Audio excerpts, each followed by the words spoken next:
Future Hacker. Life. Path. Future.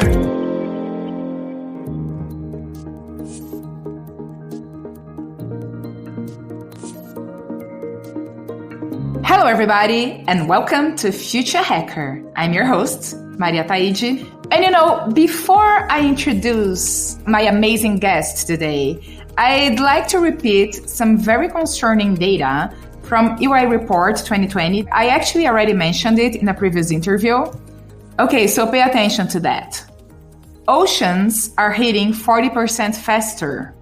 Sea level is rising 57% faster. Himalayan glaciers are melting 100% faster. And the Greenland ice cap is melting 670% faster. So this is insane, right? So we are obviously talking about climate change today.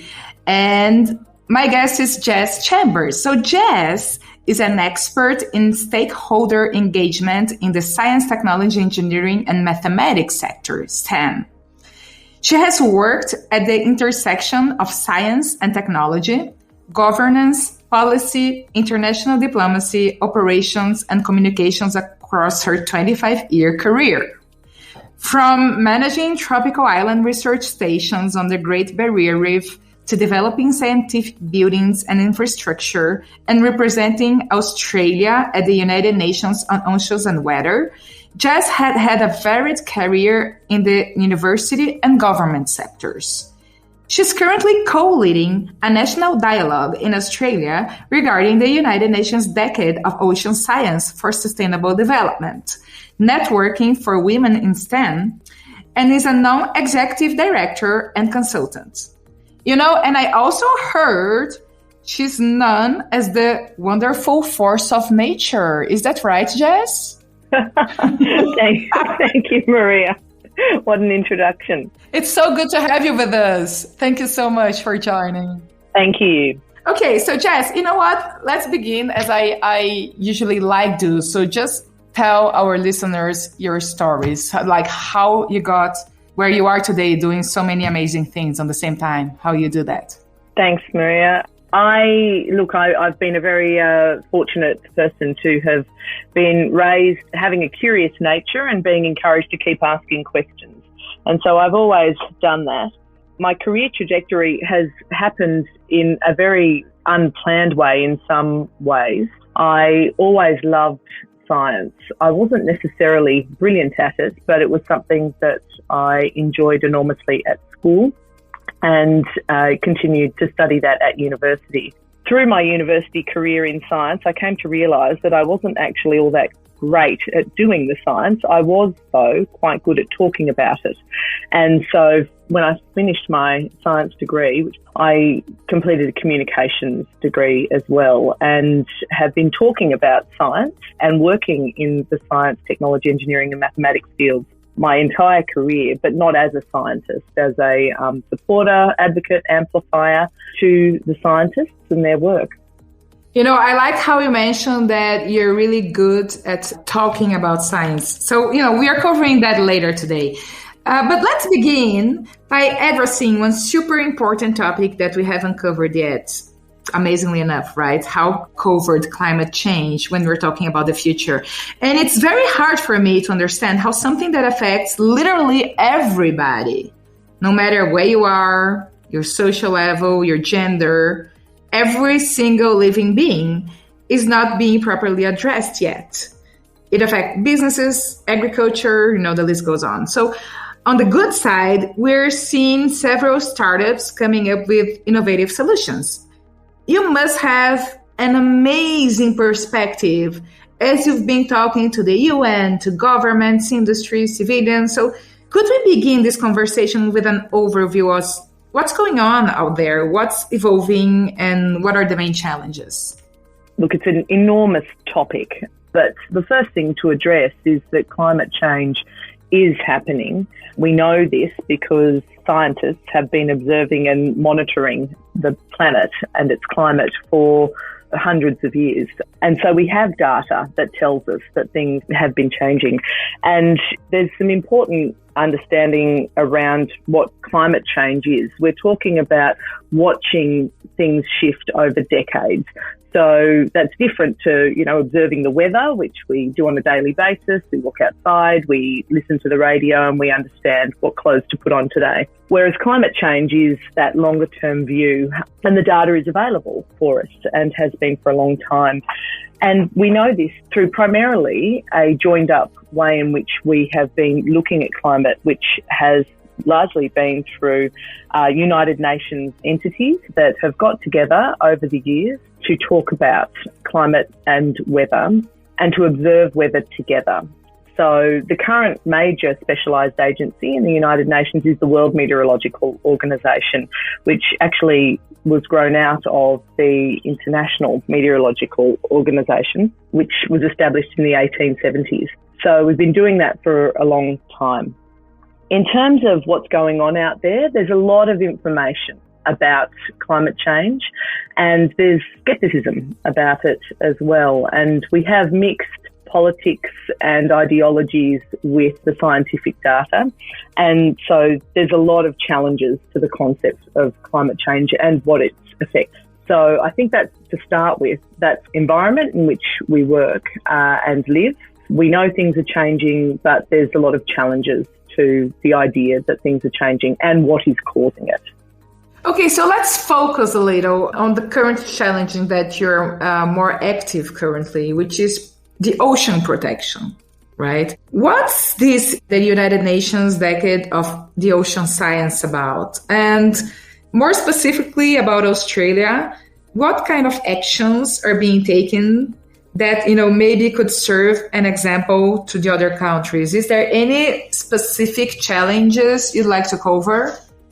Yeah, so oceans have been, I think, not as well understood as many other aspects of our planet. And the ocean covers more than 70% of the Earth's surface, but less than 25%, some say less than 20% of the ocean floor is mapped. So we actually know a lot less about our planet than we know about the surface of Mars, for example.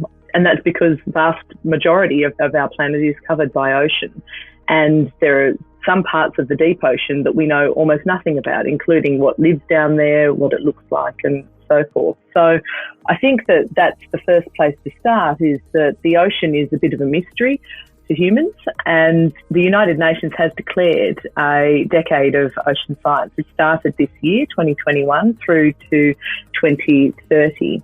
And there are an incredible number of people working in and on the ocean. And the opportunity of the decade is actually to bring some focus to what the ocean means to us from an economic perspective. It's expected that by 2030, ocean economic output will be over $3 trillion. We know that 3 billion people rely on the ocean for food and also for their livelihoods.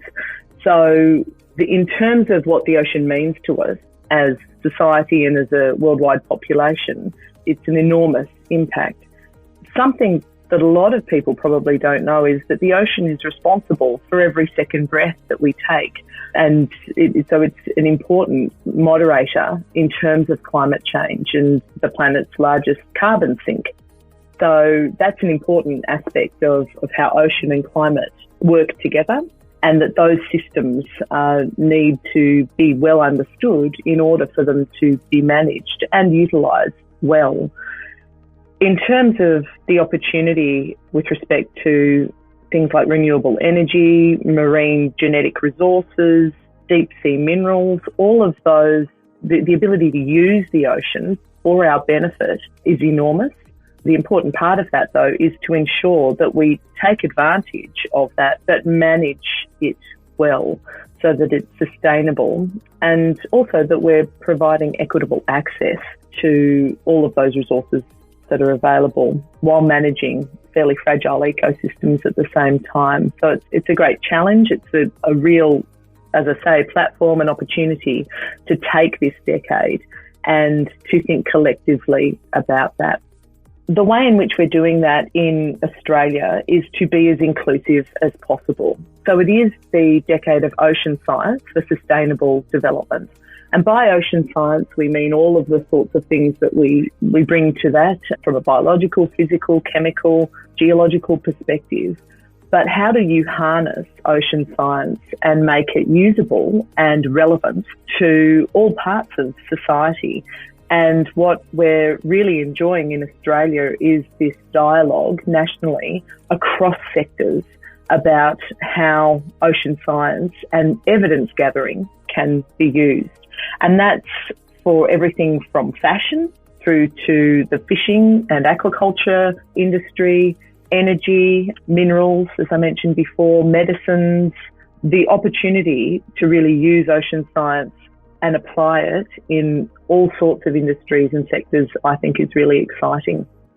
Some of the work that we're particularly interested in hearing about are new innovative solutions.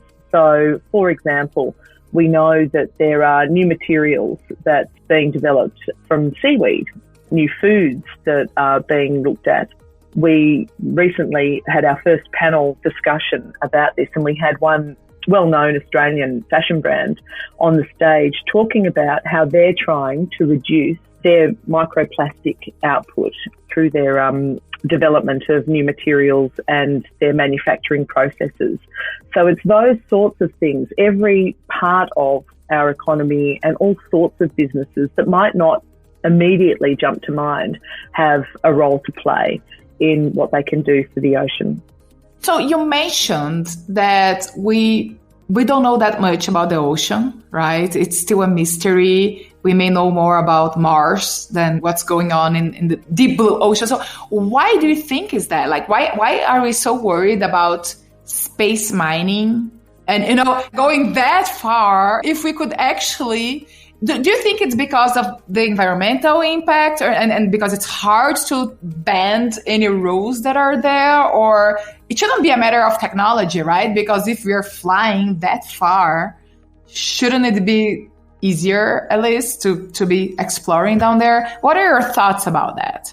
Yeah, that's a great question. And look, it's always bamboozled me. I mean, I think space captures the imagination and the idea of the unknown and are we alone sorts of questions and what can we do to sustain human life. And I think that those explorations in space are incredibly important. It is ironic, though, that we know so little about our own planet. And many people who scuba dive and who explore the ocean do liken it to another world. And it very much is like that underneath the ocean surface. And I think it's been the thing that's always fascinated me, that you can look out at the ocean and we know it's teeming with life that we don't know about. The things that make it difficult to map the ocean floor and so forth, it is expensive, exploration like that, to get to the sorts of depths that we're talking about through water and through unknown geological structures. These are all things that are incredibly expensive. Why space has been prioritised over understanding our own planet, I think there's many reasons why that may have happened. But there is a lot of exploration going on. And one of the key things that the United Nations Decade is looking at in terms of one of its key actions is understanding the ocean better and knowing it. So mapping the seafloor is an important aspect of the decade. So it is a focus, but I agree with you. There are all sorts of interesting circular economy conversations that we're having about, all right, if we go and live on another planet, how will we recycle? How will we use materials in smart ways? And there's many people talking about the fact that we're having that conversation about living on Mars or another planet, not talking about it in the, or it's generating conversation about how we live here on Earth. So I think that's a really excellent question, very relevant. So, and you were mentioning a couple of new technologies for, fighting pollution and solutions to plastic using synthetic biology, microorganisms being reprogrammed to dissolve waste, biomaterials. So that there's a lot of exciting things happening, maybe a light at the end of the tunnel, but still I think that the challenge here is being able to scale, right? So for global adoption. And I think that maybe it's a matter of investment, right? Is there any specific advancements you'd like to cover that you see as something more promising that you think is going to make up, at least when it comes to water pollution and, saving the ocean? Yeah, no, it's a great question. In terms of pollution and plastic pollution, that's the number one thing that jumps to our minds, because we can actually individually take action on cleaning the ocean. If we see waste, and particularly plastics, then we all know what to do. You can pick that up and you know that you're assisting. So I think that those sorts of actions are incredibly important. The question then becomes, what do we do with that waste, and how do we decrease the amount of it that we're creating right now? So there's a lot of movement around, for example, banning styrofoam. As an example, we know that that's particularly invasive and problematic for marine organisms and ecosystems. So really thinking about how we can do the same sorts of things, store food, move cold and frozen food around, but use different materials. I think that's actually a really exciting part of what can happen here in terms of innovation. And there's some amazing work being done using waste materials. For example, there's a great example here in Australia where they're using waste wool from sheep and actually using that, this is a great insulator, using that to insulate and package and move food and other perishables around, as opposed to using plastic-based and oil-based materials. So I think that's the kind of place that we really need to be thinking about how we can do things differently. I think the other question to be asking is to be more curious and to generate that curiosity about where our food comes from, how it's farmed, how it's caught, and that extends to things like, the products that you buy, the food, your clothes, your shoes, and how those things are made. All of that adds up in terms of its impact on the environment. And the more that individuals ask questions about where things come from, the provenance of their food and the things that they consume, the more I think we start to put pressure on businesses and inventors and manufacturers as to the processes that they're utilising. So I actually think that that's the greatest thing that we can be doing throughout this decade of action, not just for the ocean, but the decade of the Sustainable Development Goals of the United Nations. All of those are looking for action and change. And I think curiosity is the best thing that we've got to use. I love it. Let's keep asking questions, everybody. Love that. Thank you so much, Jas. And when we ask you to be our guest, another topic that we had to talk to you is regarding women in science, women in STEM, really, right? Science, technology, engineering, mathematics. So this is something that you're very involved. You're very active, right? You're always organizing lunches and putting women together and networking. So do you see any evolution in there? And is there any ways of increasing interest, motivation, balance the voices at the table, as you say? Do you think it's a matter of education, the way we're raising our children? Is it something else going on out there? So this has been an interest topic of mine for a long time. I started my career in student recruitment to the sciences. And through that process, you could see that there was interest by males and females in continuing their studies in the STEM disciplines. And what became interesting as I progressed throughout my career was watching the fall off of females into senior roles. So early on, people who come into the STEM disciplines, engineering is a bit different, and mathematics. There are some topics that don't seem to attract as many women into them initially. And so that is a pipeline issue. I think there's an enormous body of work around the preparation of children and the way in which they're schooled into the sorts of subjects that they then go on and choose through senior high school and then into university. But actually, when people come into university, there is a pretty healthy balance between males and females. What I would say about that front part of the pipeline is that mathematics is a really important aspect of that. And certainly in Australia, we could see that there was a difference in how much upper and higher level maths that males and females might have been taking going back a couple of decades, and what that then enabled them to be able to select and study successfully at university. So I think it does go back right into primary school and encouraging students to study mathematics at the level that stretches them and that pushes them. That is an important part of the preparation into the STEM disciplines. Once into university, you could see that there was actually slightly more females in the science disciplines than males. That's been my experience. And then into junior academic roles even, there was, a relatively healthy balance. It's as careers progressed, though, that we've landed with a very asymmetrical workforce. And in fact, only, I think it's 8% of CEOs and heads of business in the STEM sector are women, that's just not enough balance to bring to the table. I think in senior management, there's just under 30% of women.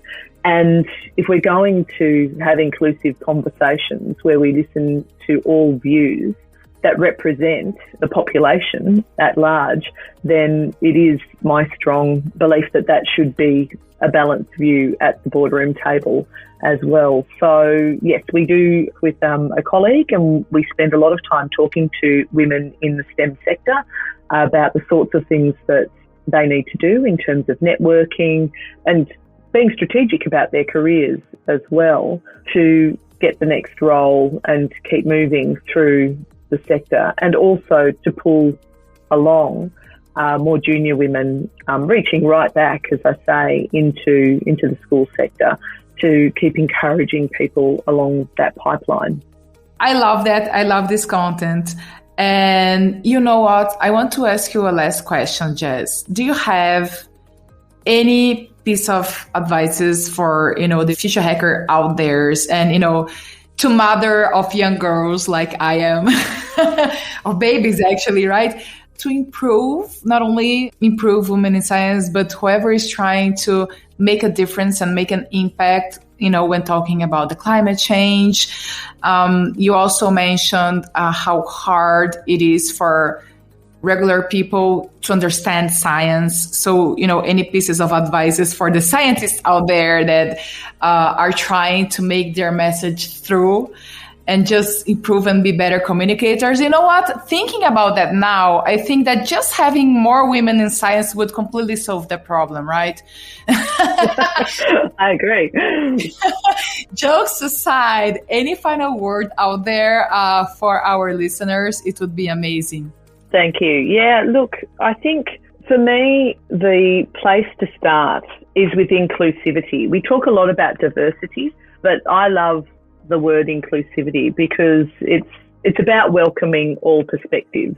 And if you start there, which goes back to, I guess, curiosity and asking questions and being interested in all those different perspectives, whether that's from a gender diversity perspective, starting with inclusivity is a generous way to start a conversation because you're welcoming all perspectives from the beginning.